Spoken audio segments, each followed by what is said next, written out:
नमस्कार सब गोटे के।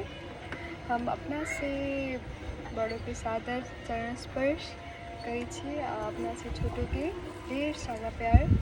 हम आयशा जायसवाल विराटनगर से अहाँ सबके सादर प्रणाम करै छी।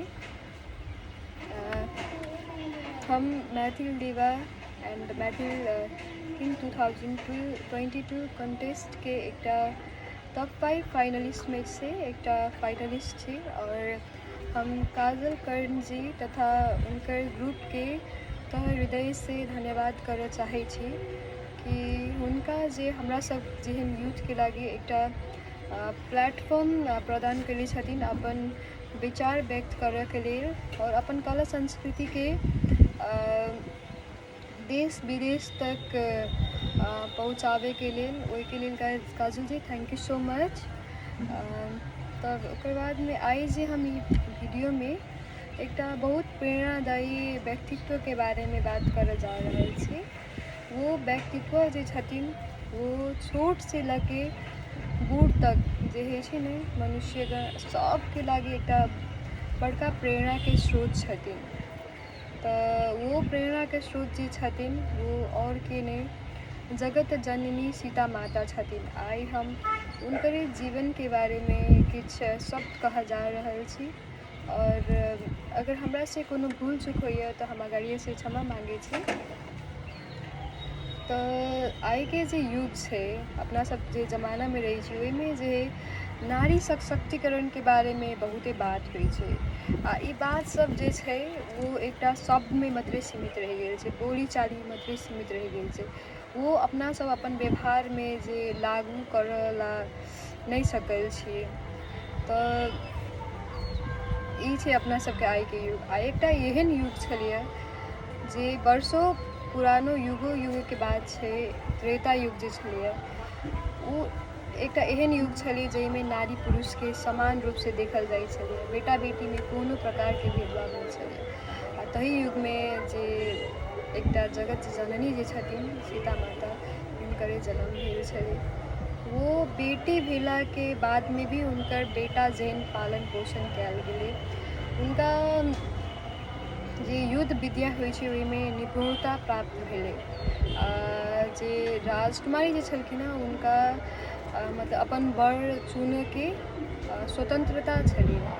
लेकिन आई के युग में ई विवाद के बात छै से आइयो एहन मॉडर्न जमाना में आके अपना सबके वो स्वतंत्रता नहीं छै।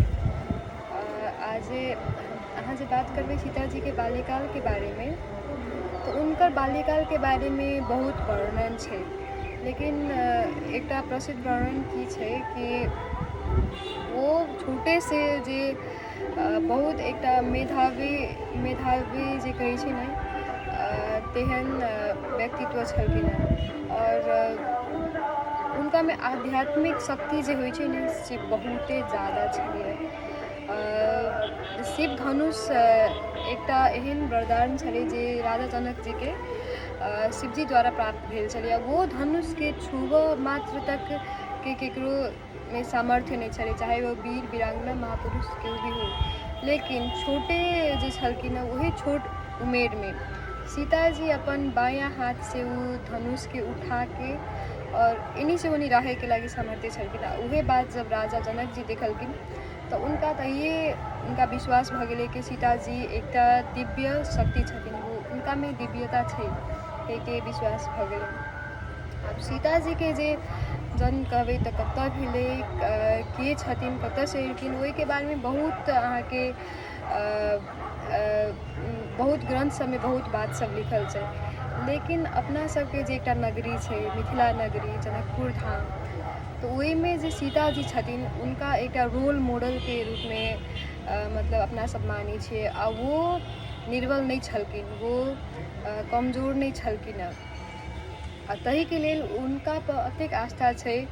उनका एकटा प्रेरणा के स्रोत में आइयो मतलब त्रेता युग जे छै तहिया से लेके आई तक उनका पूजा कयल जाइ छै, उनकर अनुसरण कयल जाइ छै। हरेक महिला सब उनकर अनुसरण करै छै अपना सबके जे छै सीताजीके बारेमे ज़्यादा मालूम नहीं भेलाके कारण की छै कि सीताजीके जे चरित्र छलियै उनकर बारेमे मतलब ज़्यादातर रामजीए से जोड़ल गेल छलै, तऽ वहीके कारण से अहाँके सीताजीके जीवनके बारेमे ओते खोज नहीं भेलै, रिसर्च नहीं भेलै, ताहिके कारण से अपना सबके ओते सीताजीके बारेमे ओते बात नहीं था छै। लेकिन वो एकटा कमजोर नारी नहीं छलखिन हेँ। अहाँके अपना सब ई जे आइ टेली सीरियल सब देखै छी ओहिमे सीताजीके एकटा कमजोर नारी, अबला नारीके तरह देखायल जाइ छै। लेकिन अहाँ जब बात करबै एकटा वाल्मीकि द्वारा लिखल जे रामायण छलैए ओहिमे चाहे मतलब उ जे अपना सब जे मतलब उ पहिल सबसे फर्स्ट एडिशनके रामायण देखै छलियै ओहिमे जे देखबै तऽ सीताजी एकटा स्ट्रॉन्ग कैरेक्टर छलखिन हेँ। उनकामे की छलै से उनका जे ठीक लगै छलै वही करै छलखिन हेँ। तऽ सीताजी जे छथिन कमजोर नहीं छथिन। सीताजीके मतलब जन्मके बारेमे भी बहुत किंवदंती सब प्रचलित छै। लेकिन सबसे प्रचलित किंवदंती की छै कि जब राजा जनक जी छलखिन हेँ उनकर राज्यमे अहाँके अकाल पड़ि गेलै, खाइला तक मतलब आदमीके प्रॉब्लम होइ छलै। तब एकटा ऋषि जे छलखिन उनकर राज्यके ऋषि जे छलखिन हेँ वो उनका सलाह देलखिन कि मतलब अपन जे राज्यके क्षेत्र छै ओतऽ जाके हर जोते लागी। तऽ जब राजा जनक जी जे हर जोतलखिन तब उनका सीता माता एकटा माटिके भाड़ा रहै छै ने ओहीमे मतलब भेटलखिन, एकटा बच्चा भेटलखिन तऽ वो सीता माता छलखिन। उ जोन ठाउँमे वो भेटलखिन तऽ मतलब तभी अहाँके बहुत बारिश होइ छलै, पानी सब ज़्यादा पड़ि रहल छलै। तऽ की भेलै एकटा मढ़ी जेहन छोटका मतलब कुटी जेहन बनायल गेलै, ताहि खातिर ओ ठाउँके नाम सीतामढ़ी राखल गेलै जतऽ जे वो भेटल छलखिन हेँ। उनकर मतलब अहाँके पोषण पालन जे है से जनकपुरेमे भेल छलै।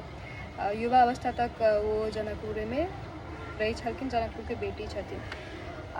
सीताके अर्थ जे अहाँ कहबै की छै तऽ सीताके अर्थ होइ छै जे हर है ने, हरके सबसे पहिलका भाग जे मतलब धरतीके चीर के निकलै छै, तऽ वही कारण से सीता माताके नाम सीता पड़लै। अब अहाँ जे सोचबै हमर मनमे एकटा बात आबऽ सकतै कि सीता माता किए मतलब एकटा कोइखसँ किए जन्म लेलखिन, किए धरतीके मतलब माध्यम से जन्म लेलखिन। तऽ ई की भेलै कि सीता माता एकटा एहन अपार शक्ति छलखिन हेँ कि उनका अपन कोइखमे राखैके कोनो मातामे सामर्थ्य नहीं छलियै।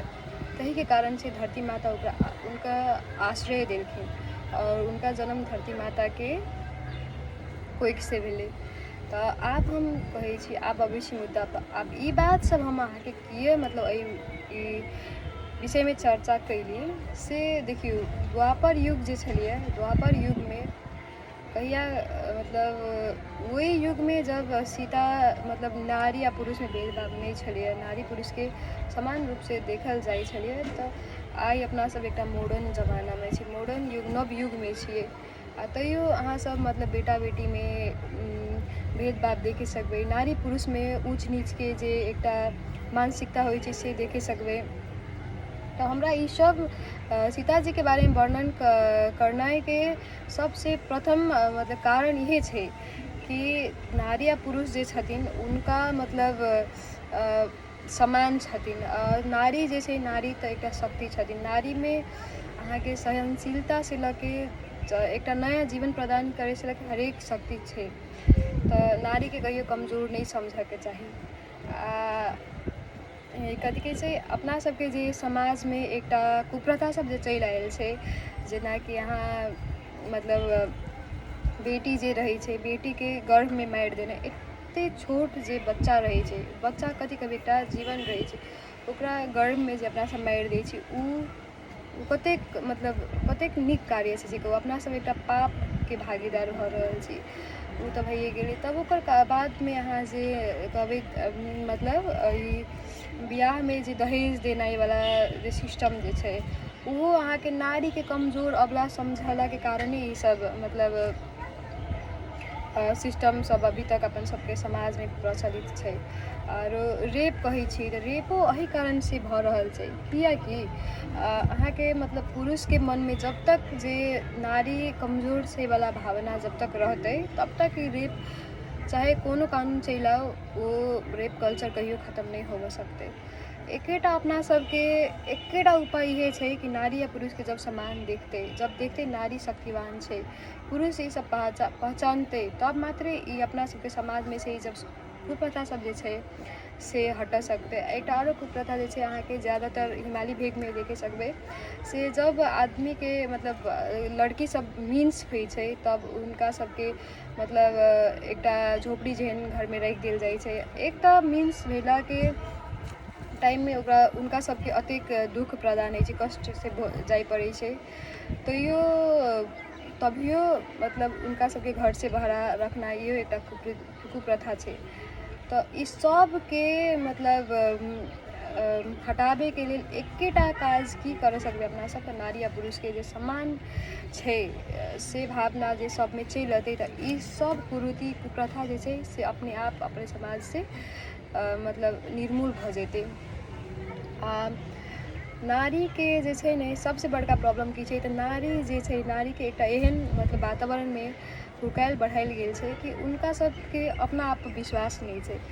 पुरुष के तो छोड़ दियो, नारी के खुद अपना आप पर विश्वास नहीं है, तब केना के नारी के दोसर जब वो अपना आप के सम्मान नहीं करे सकती तो दोसर केना के सम्मान करते। तो सब नारी के हम ये कहे चाहिए कि उनका सबके ये भावना होबक चाहिए कि हम सीता के अंश छियै और सीता के अंश होला के कारण हमरो में सीता जी के शक्ति छै, हमहूँ मतलब कमजोर नहीं छियै, निर्बल नहीं छियै, हम जे चाहे छियै कर सके छियै। ई बात नहीं छै कि अपना सब मतलब जे किछ मन में आवे से करी, लेकिन जे एकटा नीक काज कर सके छै वो सब कर सके छियै। आ पुरुषों के ये चीज़ मन में रखे के चाहिए कि नारी शक्ति कमजोर नहीं छथिन, कियाकि उनका जन्म देवे वाला नारी छथिन, पत्नी के रूप में हो, बहन के रूप में हो, भाभी के रूप में हो, हरेक रूप में, माई के रूप में, हरेक रूप में नारी उनका सबके हरेक जीवन के हरेक मोड़ में साथ दे चाहिए। हम ये नहीं कहब कि पुरुष कमजोर है, लेकिन जब नारी के मान सम्मान के बात है, उनका ऊंच नीच के बात हो, उनका जब इज्जत पर बात पड़ जाए तब ये मुद्दा उठावेला जरूरी है। देश के हरेक देश विदेश सबतर के आदमी के जाने ला जरूरी है कि नारी कमजोर नहीं है, नारी में शक्ति है कह के। देखियो अगर अपना सबके समाज के अगाडि बढ़वे के छै तो नारी या पुरुष के एक समान व्यवहार होना जरूरी है, नहीं तो कति के समाज अगाडि नहीं बढ़ सकते। नारी या पुरुष जे छथिन से रथ के दूटा पहिया छथिन, अगर कोनो दुनू पहिया में से कोनो एकटा पहिया कमजोर भ गेलै तो उ रथ जे छै ज़्यादा देर तक नहीं चल सकते। तहिना एकटा समाज है, समाज के अगर अगाडि बढ़वे के छै, समाज में समानता कायम करे के छै, हरेक कुप्रथा कुरीति सबके हटवे के छै तो नारी या पुरुष के समान रूप से मतलब देखल जाए चाहिए, नारी के शक्ति के चिन्हल जाए चाहिए। तो हम यही कही हम मतलब अंतिम में की कहे चाहब से पुरुष सबके नारी जे छै उनकर वो एक शक्ति छथिन कह के उनकर सबके एक मान आदर से देखल जाए चाहिए। और नारी जे छथिन उनका अपने आप में विश्वास होबक चाहिए कि हाँ हम सीता माता के अंश छे और हम निर्बल नहीं छी, कमजोर नहीं छी, हम किछ कर सके जे हमरा मतलब अगर हमरा समाज के विकास करे के छै, अपन घर के विकास करे के तो हम वो कर सके छी। और ये कहे तो अपन दो चार शब्द अपन सब अतही समाप्त करे चाहे छी। अगर हमरा से और अगर हमर बात सब अहाँ के दिल में छुलक, अगर हमर बात अहाँ सबके नीक लागल तो प्लीज़ हमरा लगी हमर वीडियो के शेयर एंड लाइक कर दू और हमरा विनर बनाओ। Thank you so much.